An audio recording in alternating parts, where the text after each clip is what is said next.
Yes. But to back on a share button. Yeah? Message I'm sure pass na bani awo maka ndị Apga nọ na Nnewi and ndị Apga nọ na Anambra State. But most especially ndị Apga nọ na Nnewi.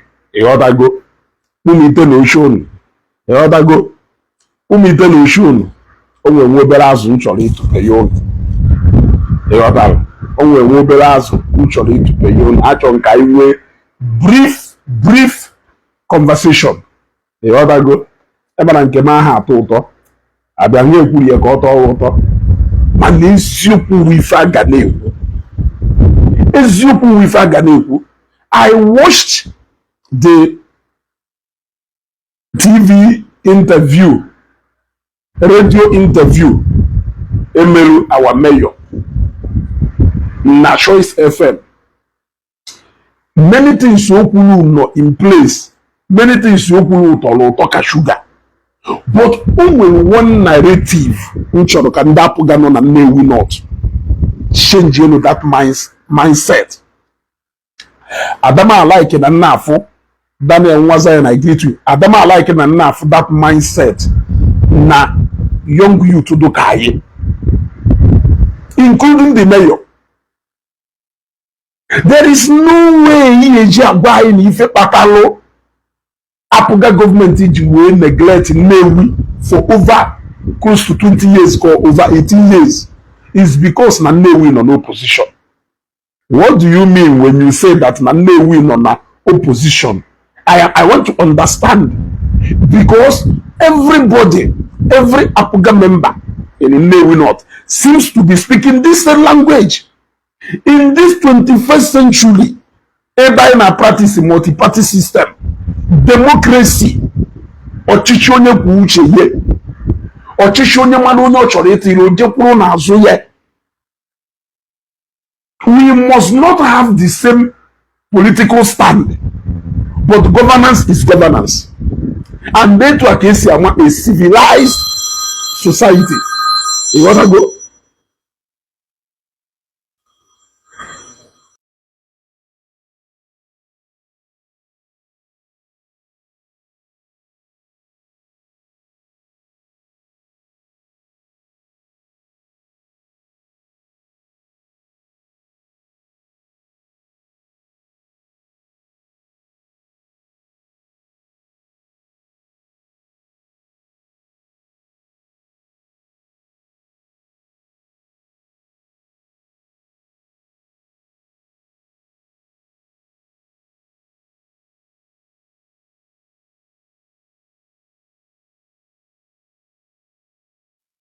Okay. Yeah? Ọ na-ewute m na mfu ụmụ okorobịa dị ka mụ na yo, ụmụ agbọghọbịa dị ka mụ na yo, ha na-share that same archaic mindset. Let us begin to behave like civilized people. You cannot tell me that the reason Patalo Apga government ji wee neglect Nnewi all these years is because na Nnewi no na opposition. Then what do you mean when you say that na Nnewi no na opposition? This seems to be the language in the mouth of every Apga member. No na Nnewi. So you want everybody no na Nnewi ka ini ne wuro nda Apga. If chọrọ ka ini no na Nnewi wuro nda Apga. No go on ejere ịtụ akwụkwọ. Na onye ọrụ na Nnewi ga-atụrịrị Apga akwụkwọ. Is that what you want? Then we might as well say na onye ọrụ nọ na Nigeria ya atụrịrị APC akwụkwọ. Na ọ bụrụ na steeti ọrụ na-atụghọrụ APC akwụkwọ, na APC government ya seize every benefit in abịa to that state, because Anambra state wapụga. You got to go. Isi na federal gbadatawa, Anambra state wapụga. So enwere ike as well ekwuo there will be no minister yabia from Anambra state, because na Anambra state wapụga. State PDP na ye withhold the benefit here because na how PDP. No one na ndị Apga na-eme inu na local government ọwụna atụrụ ha ụgwọ na ya regard ha as opposition. Therefore onwe ife governor supposed to lolo ha or ya lolo ha because of na ha to lolo ha akwụkwọ. Anambra State or who better right in Apga. Adama like na na do this thing na a young vibrant people do ka ine kwe. Nde do exposed. Nde do enlightened. More so when you are referring to a governor who is a professor. Nigerian politics is very bad though. Nigerian politics is very bad. So we have to lobby the governor with our vote for him to come and do something for us and with our Anambra State money given to us by federal government as allocation. Okay, can we at all ya akwụkwọ mana ọ na-adị na Nnewi abịa ewere ife. Ka Nnewi atụghọrọ ya akwụkwọ mana ọ na-abịa na Nnewi bịa na-ewere allocation. Esitakwakwara ngụ vidio ndị yi uniform today chụwa onye bụ mkpụrụ taya ịtọ ka ịnọ ka a narị ego owodaghị ego amabụrụ ofụta ya na moto uniform everywhere. Ndị yi na-ayị uniform ọ bụla ego kafa na-anatara gọọmenti ọ bụla revenue ka ha na-ejenerate gọọmenti. Anyị atụghọrọ ya akwụkwọ mana ya scatter your men everywhere a na-akọleti ego na-ebutere iwu n'ọka oluzie n'iche ego anyị wee bịarụla anyị ọrụ isi na ya tụghọrọ ha akwụkwọ. Anyị atụghọrọ akwụkwọ mana ego nnukwu gọọmenti anyị for over how many years unu bukwara eti na akpa na-enyo si asụzinala mmadụ asụzinala language ya na Nnewi again. Onye ọ na-asụ that language na Nnewi again ebe ọ na nnọ ekwurie mma confront onye ahụ ịghọtago. Onye ọ na-asụrụ language ahụ again na Nnewi nọ n'opposition around me ebe ọ na man na Nnewi, I will stand up and confront that person. That is a Keyik language. It is uncivilized. Now the mouth of people who enlightened. I've heard it from so many people. Him and Nnewi in no position all this while. Him and Nnewi in no position all this while. Him and Nnewi in no position all this while. Do we need to beg governor with our vote? During election period and then politics. After MHSL election or result, okay, politics are guy or we look at governance and governance now do inclusive. As a governor, you must run an inclusive government. Yes, because he recognized the fact that it was because of this multi-party system Onya Oshalo Apga government into power. Because no one when the PDP no one party state Ghana, one party system Ghana practice. There may not be Apga as a close opposition take the power from PDP. Are you getting what I'm saying? So it will begin to have it as an entitlement that every Anambra State indigene must vote for you people before a reap a simple dividend of democracy, not your own personal money. It is very ridiculous. I am saying it now because I will not want to hear that language anywhere around me again, whether in the market, whether personal discussion, or whether anything. I will not want to hear it anywhere again. Na Nnewi no opposition, no nyapatalo na Apga. Fail na their responsibility. Maybe Nnewi no. Nnewi is a mega city. Oka woketa aka Soludo na imagine urbanizing Nnewi. But you are getting everything you're supposed to do with Nnewi. Revenue yapa, revenue scatter everywhere. The container the window, revenue window to open.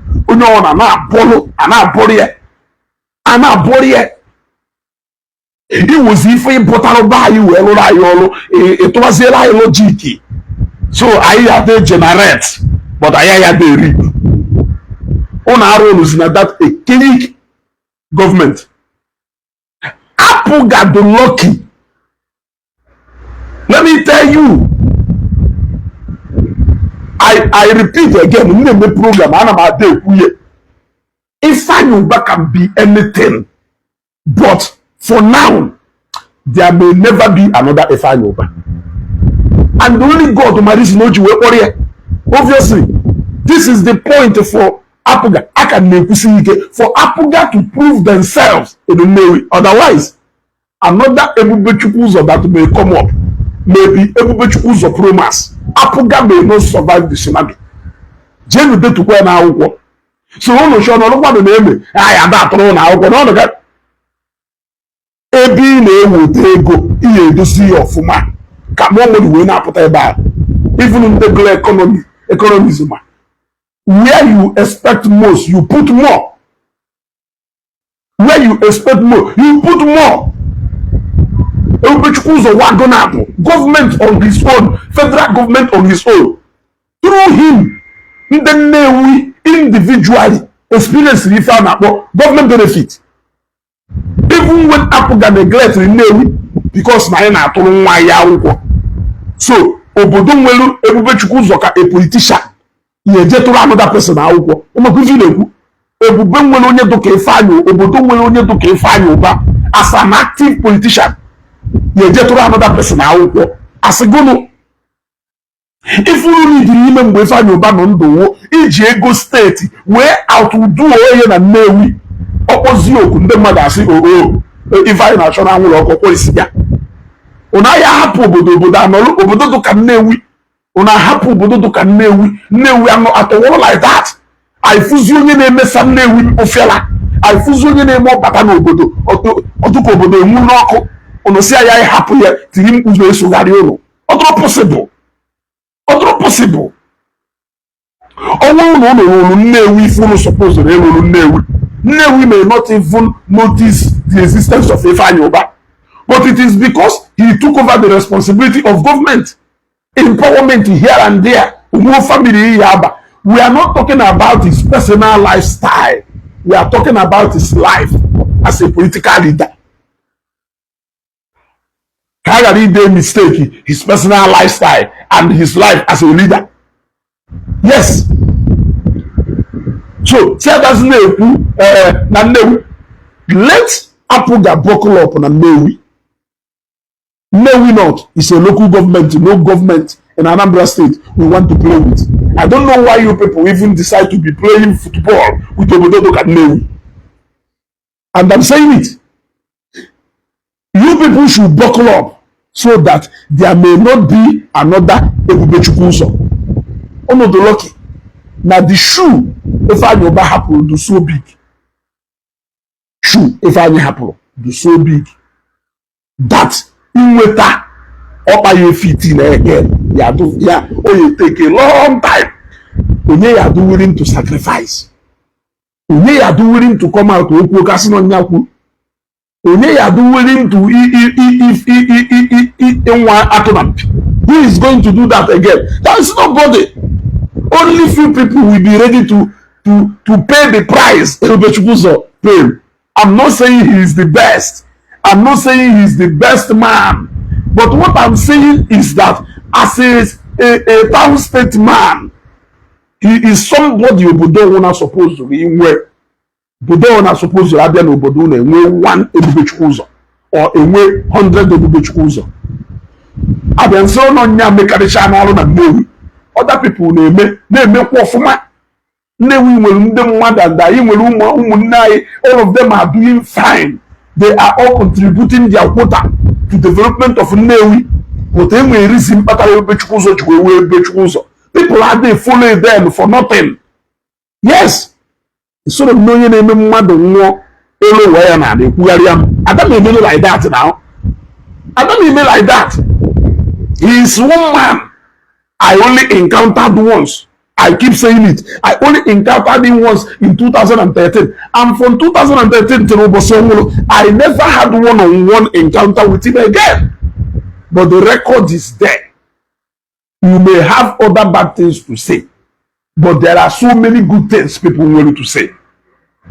So when Apga abandoned Nnewi and Nnewi no Nneka, Ebubechukwu ụzọ stepped in and people saw him. They saw leadership in him. They followed him. It wasn't for nothing.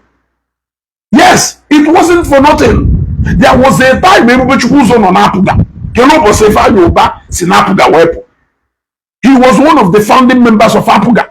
Founding member of Apga. He later left Apga. He later went back to Apga. So even that time, Ebubechukwu ụzọ nọ n'Apga. Kedu ife na-eme? Kedu ife ndị Apga merụ Nnewi? That time Ifeanyị Ụba ka nọ n'Apga. Ọ ka awụ an advantage. Because na Apga ka eji conquer Nnewi, wolu Nnewi tin na pocket. Look at Ifo melu na YPP. From YPP, he was able to capture Nnewi North. And olukwa na achụ kedu Ifo na-eme special. or capture House of Rep. Nnewi North and the Nnewi South. Ekwusigo Federal Constituency. Ononolokwa anakiva anako or capture House of Assembly. Anolokwa nakiva anako or capture about how many local governments. Anolokwa anako. It is not an ordinary man that can do such kind of thing from a strange political party and structure. Now, he is the material Ndapuga Juwebu because no Nnewi weputa. Eji Ifeanyi Uba weti epele na Apuga because no Nnewi weputa. Owowuru na oho maka no Nnewi weputa. Apuga akporo na onye ji ebechukwu ụzọ ji ife. Imagine owo na ndị Apuga jisiri ike. Yeah? When we nwụrụ Apuga ka occupy Nnewi North, Nnewi South, ekwusigo and the environment here. Onye nwere ike ịnapụ ha ye. Not because of no Nnewi weputa. Maka asho ka na marginalize ndị Nnewi anyhow. You want to go? So, all God could easily to take him at the time God did you here. And we choose not to question God. Let Apuga play their card well. Apuga to for this sentiment of Nnewi in no position. Are you going to force us to vote for you? Yes. Are you going to force us to vote for you? Must we vote for you before you come and do something a commercial city look at Nnewi? Must we vote for you before you come? You know you have interest in Nnewi. We know you have interest in Nnewi. We know that no government, no party national Anambra state will like to play with Nnewi North. We know. Nnewi North will be in that field. Nnewi North will numbers Anambra state teacher minus Onitsha and Nnewi North. Kelu local government also will the number will. If not because of this entitlement mentality, we are the ruling party. You must vote for us. How can you expect us to vote for you with the mess Nnewi on it? So, unu teto lata, unu ejine brag. It is a thing for you people are doing to yourselves. If you start including Nnewi in your development agenda today, it will be it will be one of the best decisions you people have taken. But only people should not brag with it. Yes, you people should not brag with it. Do what you are supposed to do in Nnewi, and don't even score it as an achievement. Yeah? Don't even score. Adam somehow disappointed when I heard the mayor Nashoy saying that government is more like you scratch my back, I scratch your back. Imagine. Mayor, for real. For real. For real. Government is more like you scratch my back, I scratch your back. You lobby the government will lobby you. For real. But when they come to take, mgbe gọọmenti na-eme ha jee na Niger Delta eje were ego a na-ewepụta na Niger Delta wee bulie na Abuja na-ebu another place wee hapụ Niger Delta ka ha na-eme nleka ndị Niger Delta wee binie wee take their fate in their own hands. They fought and they got victory. I want to remind them, you cannot take people for granted. Yes, Niger Delta, there was a time even even a Niger Delta. Ebia ba ebia wuru iwuri eje dozie ebe ndị ọzọ ị na-achọzi ka ị na-akụpụsịrị isi n'ala iwe nye bịa ife iweta from buy. Is that not what it is? Ha nwere mmanụ be ha ka esi ewepụta mmanụ mana ịpụta be ha nọrọ ka ebe do forgotten. What did they do? They fought wuru by force to know the face of government ebe ha nọ. We set it up Niger Delta Development Commission. Ebutezi ego adọwidi agwa ha kesasị ya na magụ na esi enife ọkwa the rest is history.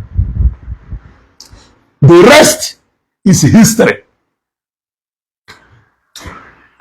So this act of government taking people for granted, it should stop. With the kind of money Apga dey generating and Nnewi since 1999, you cannot tell us that we scratch your back. We have already scratched your back. yes, Nnewi, through our massive revenue window in Nnewi, already I asked crash go back to government. Yes. By numerous economic window, revenue window, ebunu si ewo ego. If you need the leader, you don't need a percentage of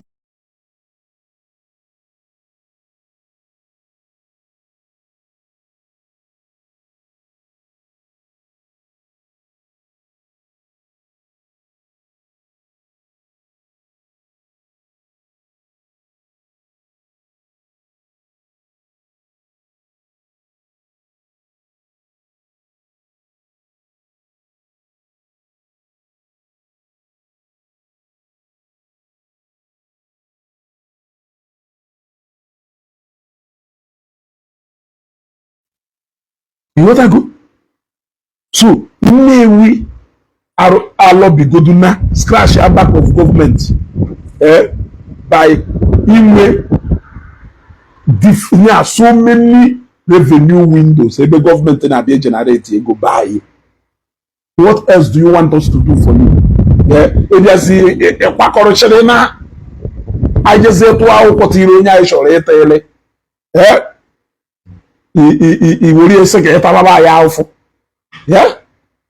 You will say get our alpha. Yeah? Enjoy pensu, enjoy nile. Enjoy pensu, enjoy nile. They go to go boy sit. They go to go boy sit. They go to machine pass it. They go to motor pass it. They go to electronics line. Eh? They go to go boy sit. Eh? I know even now work at the poku. Eh? Can you feel better than a very na government a very standard market. A very standard market. In case standard, we only make there because of the amount of money you generate in mafia. When I will Oliver Twist, you want some more. Back on our logic and we are to alone. Yes. I have the right to vote for anybody I want. Yes, I have the right to vote for anybody I want. And you cannot change it. If you want me to vote for you, you must not be me with something. Or we compare the rule and they execute something. Yeah? Let me tell you, Ndapuga kono gale mwe maroni etata. Maroni etata. Apuga winulu. Anambra South senatorial city because the Bechukuza head. You people should not joke with it. It is because the Bechukuza no yeah. Oh, the Bechukuza nondo.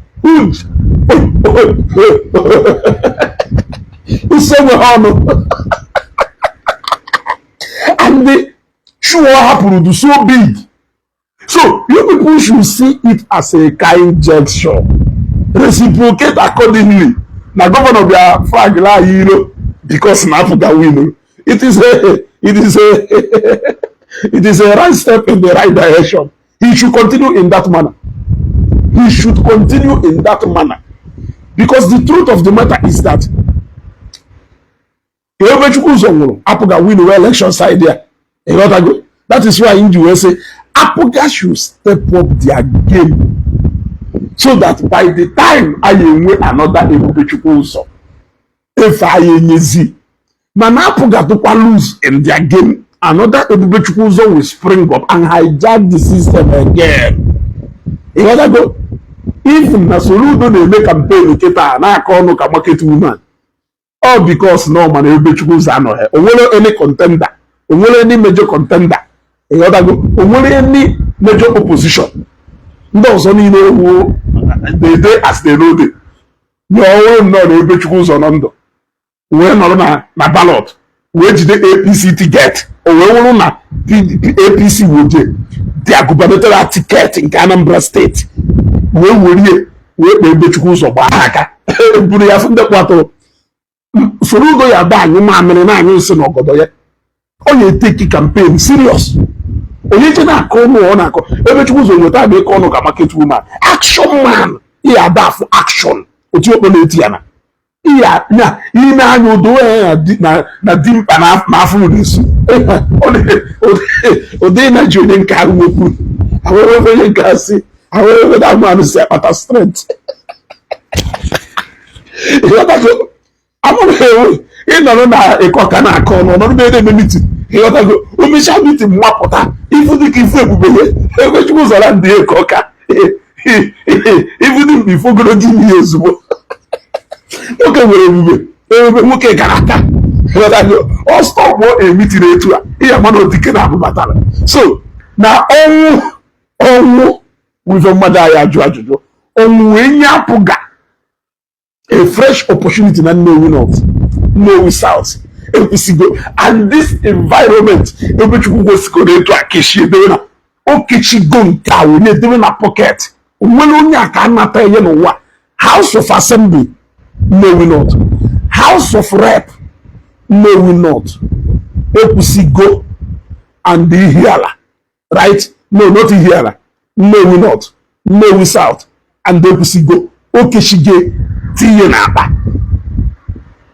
Senate Anambra South okeshigoye tinye n'akpa na-amami aka ọ na-amami aka hazime ekwu okwu ụmụ council election na-emere councilor and local government ọ na-ekpukọrọ ndị nke ahụ fee ya na pocket nke ahụ an easy walkover. He doesn't even need to come out. Also vino nyeka so vino nyeka ya amount to put amanu na onye dey speak the language of Ebechukwu ụzọ. It's a game over. O say to wori eti na pocket here. So ọzọ chigo side ya nwere onye aka na pu ya no wa ana magwokwo eziokwu unless na next 20 years no was ife mere ayari ada choka anapu ya ọzọ shi agba agụ ọka. Because he was destined to be a governor. Also nwa wife gbuchiri Ebechukwu ụzọ ebe agụ ọka ewepụ nwa gburie agụ ọka is a must o meho n'izu ome n'ọnwa nwaanyị ejije nde jeri ya eje ado as is a material, is a political material. Ife ndị pati ji agbari ya achara maka na ama na Ebechukwu ụzọ wolu apụga tiket wee winuo or hijack ya the whole structures of apụga. Ndị ọzọ niile a na-ekwezi ya mmemme oye na-eso n'azụ. O ife kpatara every party ji asọ. Yes, PDP gbara ọsọ, apụga gbara ọsọ because na ha mana somebody not in the capacity of Ebechukwu ụzọ iwere your party ticket nye hand go structure, state structure of that party hand go n'aka. Look at ife na APC within the shortest time ọbara APC or resurrect ya APC in Anambra State. APC become vibrant again in Anambra State. He did what even Governor Hope Uzodimma could not do in their own time. He did it within the shortest time or no. We APC or Anambra State or not believe. Ewuru na Ebubechukwu ụzọ nọ ndụ. Soludo aka mma no election ka na-eme. Soludo agụtọ dị na election ka na-eme. Bọsị aha na-akwa Ebubechukwu ụzọ mfụrụ ya n'ụlọ ụka. Afọ ndị ebe ọ narị ekwu ukwe. Do re mi fa sol ati ọ na-ata glaasị okpu n'anya. Hai ihe nsere ọnwụ mere eze. Ya ọ nọ n'ebe ahụ na-asị hey ogolo. So n'ife eji akọ ọnụ ka market women a na-akọ because na Ebubechukwu ụzọ anọrọzi ndụ. Ọrụ na Ebubechukwu ụzọ nọ ndụ apụga ka mma na-eme election. Now what is the take home lesson in the can be address ya apụga? You people should stop referencing on the past when it comes to Nnewi North. You guys should build a new future for Nnewi North. Build now, clean our memories. A what I go and build a new memory. You replace it. You people should stop referencing on the past because it was an ugly past. Nnewi was neglected. It was because of the neglect when Nnewi battle Odiwenye rise to Ebechukwu ụzọ. So let us stop mocking the dead. You want to go Apụga claiming that they got Nnewi North and he is mocking onye nwụrụ anwụ. unu na amụ ọkụ agụ because of na agụ adọrọzi ndụ na ọbụrụ na agụ nọ ndụ o kwuru ihe mgbe asịwaju ka onye winụrụ ka ọ gwara na nke bara agụ n'aka na nke abago na ihe anata nwa agụ ife o ji n'aka. And when he said it, you people ghọtara ife o kwuru na ife bara agụ n'aka abago and na ihe anata nwa agụ ife o ji n'aka ọnwụ ka a na-amụ ọkụ. But you people can do better. How do I mean by you people can do better? You guys can buckle up. Nnewi need edozie Nnewi. Nnewi need edozie Nnewi. Governor need pay attention to Nnewi North. Yes. Nnewi North will nnukwute afịa ụwa niile ma ama. Investors nọ n'obodo akarịrị akarị. Eji a na-ekpugharị n'obodo akarịrị akarị. Welu na anyị ụzọ dị n'obodo a. Ụzọ so na the most visible thing Nnewi need at the moment. Welu na anyị ụzọ. Yes. Welu na anyị ụzọ. Communities na try na debata line 33 na enyegodo anyị ọkụ. Individuals na try they provide good employment n'obodo a. Welu na anyị access road ndị na-eme business si aga. Welu na anyị ụzọ anyị si ebubata container na-abata na Nnewi. Welu na anyị ụzọ anyị eji ebupụ goods and services na Nnewi. If anyị na-ayọ adọrọ too much. Governor need spend the amount of money spending welu flyover na Ekwulọbịa iji welu la anyị some critical rules I need in a Nnewi. Yeah, we need such amount of money. We are not asking for too much. But you people should not forget 1999, there was no Ebubechukwu. From 1999 to the time Peter Obizolo, there was no Ebubechukwu.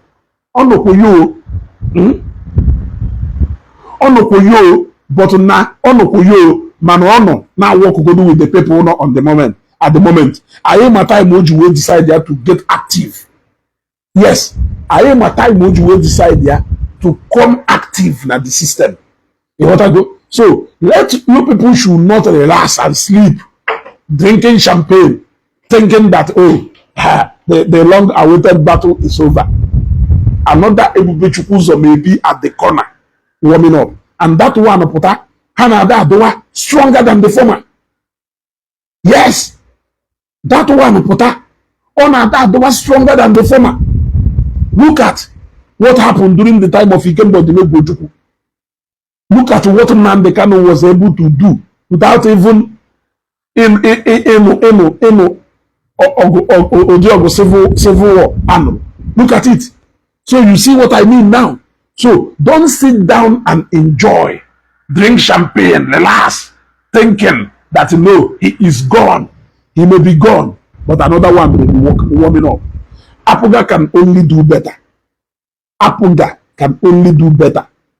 When you phone ya Nnewi kita before na rola ife ya atwa inanya. Ana magwa yeziokwu. Due to long neglect you people need to step up your game na Nnewi. Before na lose ife ya atwa inanya. If not, people can only be because now have for somebody with the kind of capacity the listener well. But at the moment somebody with the kind of capacity the listener well. I actually back to where Emalugo. You see? Emalugo. So you guys should not be say even some of the people non as structure realign. You don't need to tell you that it's because somebody do capable and defeat enough to take off from every fine. Somebody will the kind of force. Those guys will not go anywhere. So if you have them now, the only thing you need to keep them is by doing that thing that is going to make the next person so irrelevant. But you only have to give relevance to another person. I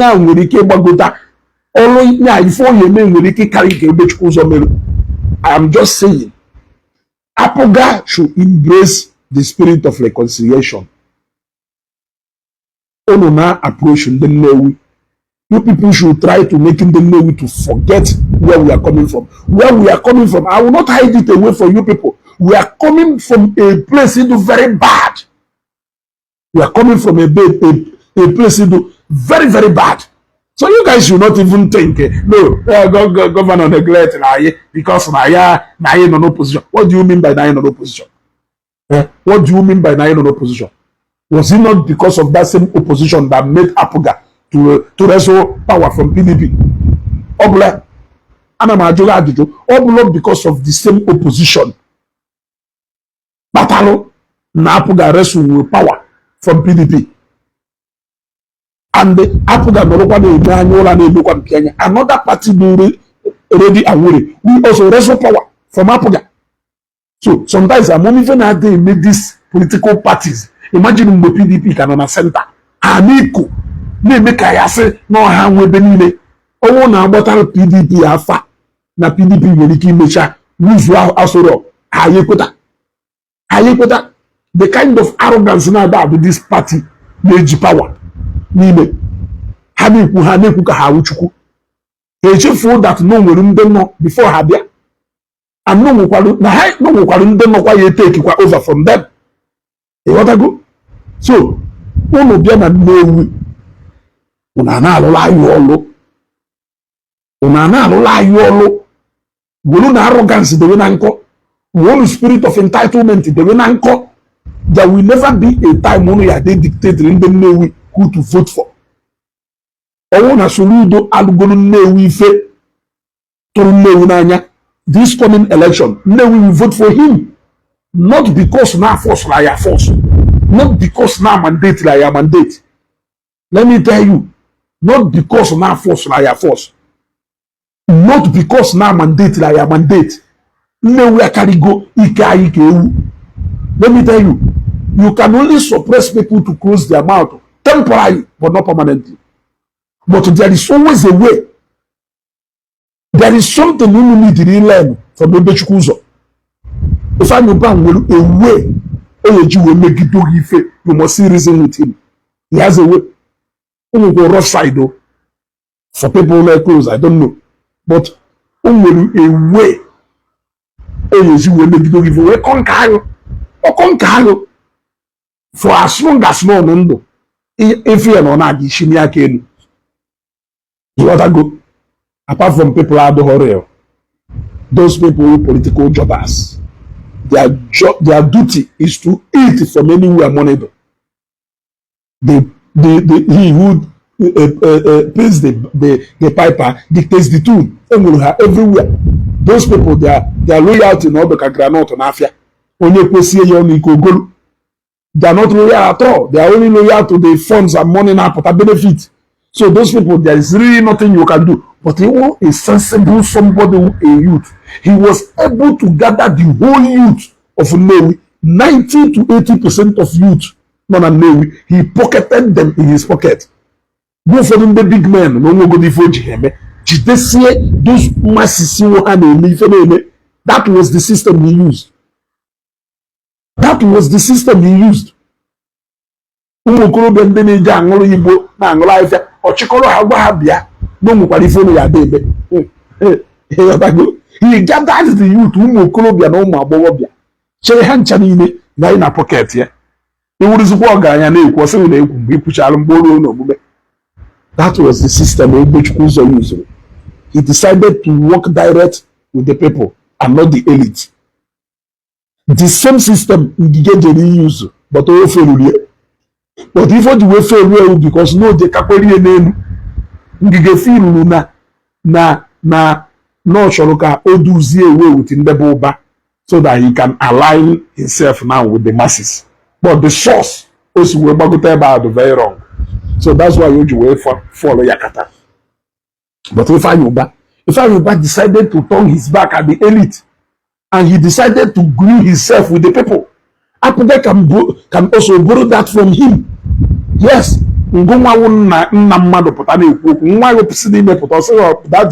I'm not going to even know if you know what will be or come. What disregard in the that is the system we use. So Apga can do better.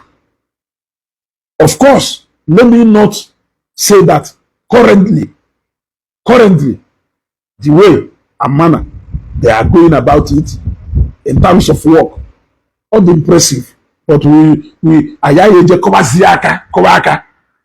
yes, because we don't need to remake up. Maybe. Ayaghị ejizikọrọ aka na-akụ ma ọkpa na-akụ ma ịgba. Unu need to make up for things unu misery for a long time. And the time is now. You people should not relax. Unu anọ na na-egbekepụ okwu ka ya sị na gịnị mere. Ọkwa ọnwụ ka unu na-aṅụ. Unu nọrọ na-ekwekepụ ọkwa ọnwụ ka unu na-aṅụ. Ọkwa ọnwụ ka unu na-aṅụ. Ife a na ọdụ ka ife dụ agụ n'aka. And ọnwụ ka ị nwere ike iji wee nata n'agụ ife a. And ọnwụ a which is nation. Nation. Nwunye aje wuru datin nye unu n'aka. Treasure on ye. Unu ekwenna ka ọ pụ unu n'aka again. Dozienu Nnewi. Nnewi should be a mega city. Urbanizing Nnewi just like Onitsha. Take at some attention unu etine Ekwuobia. Tinye na Nnewi. Nnewi need. There are many people who are living in Nnewi. Yes. When you want to find people, you find them in Nnewi. Paying attention to Nnewi. Or say me no by force, you vote for me or no. You may be giving room to another Igbo that may rise up. And that one, you people may not survive that particular one. You got to go. So we should be able to look back and see where mistake has been made. And be going forward on our try, yeah, with such kind of crashes. Do what you are supposed to do. Unuji resources, unuji state. Kenye appropriately to suppose this way. I can't kai, can if I look. Government na lie if I suppose that lie. Can if an individual issue bagota. I just here, look, I just here the way you want. You gotta go.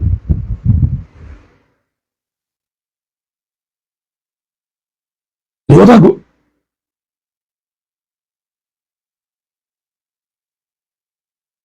Yeah.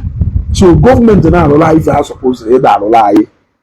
There may not be room to go and pay attention to another person.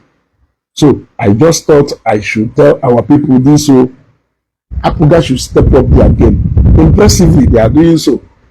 But making some statement here and there, people should come out from that statement. We don't owe you our vote. You can't force us to vote for you. I'm telling you. You can't vote us. It is only out of circumstance. I'm telling you. Out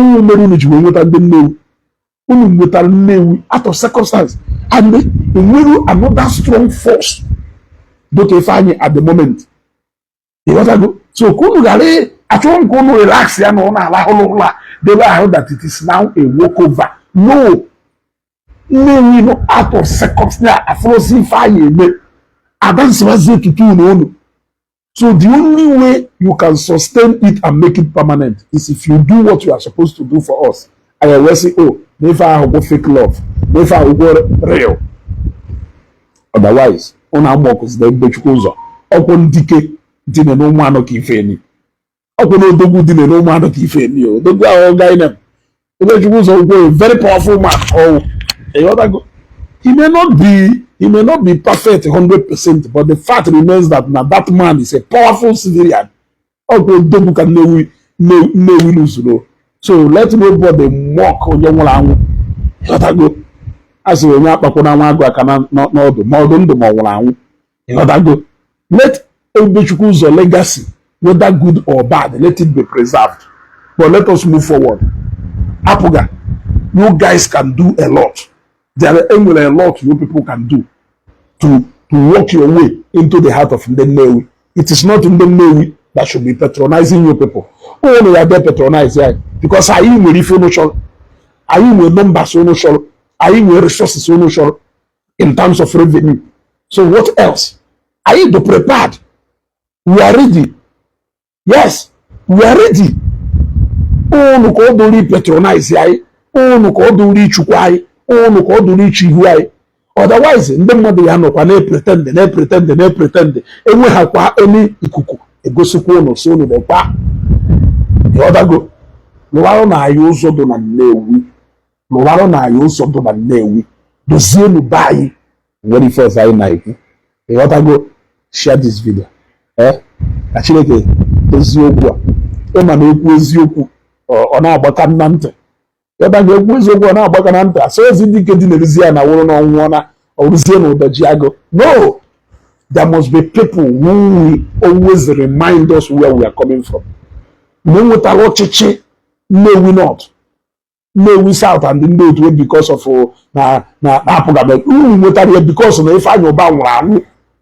Let us nke ahụ something ma ya like ka unu na-awụ nwụrụ unu nwetara ya maka na agụ dị ndụ ji nwụrụ anwụ. Ọ na agụ ụnọ ndụ ọnọchigo ọbụba ka ọ ya ada bụ ya da return na return. Ịghọtago ọbụba ka ya ada ba ọ ya da return na return. Ịghọtago ọ ka ahụ next election nye na ekwuru ife win ho ifa they will keep conquering. Ha conquer central ha conquer etu ka ha na-esi bagido nwoke with that connection and contact tentacles here spread across 21 local government without coming out from any ruling party. He was able to spread such tentacles. It's not easy. Naanị ọnwụ ife kwụsịrị onye ahụ from promised land ebe ọ na-eje. Adọnya ga-eji bịazie na campaign na-akọ ọnụ maka na enwere people do equal to the task. You other go. Don't think that there will be a time I will wake up and tell you that Ebechukwu Ụzọ abụrụ a soldier. I can't do that. Man, onwe ife metaho, you can talk about it after all.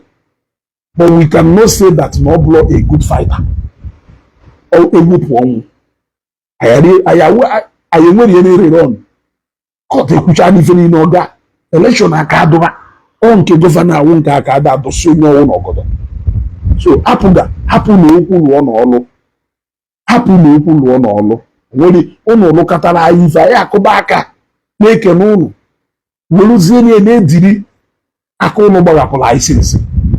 All in the name of Nayada Pro now because now it will now call better right on Anambra State. Mabula made it in Hapuaya and or even their visit. Get a courtesy visit in Anambra upon Anambra State APC. So share this video.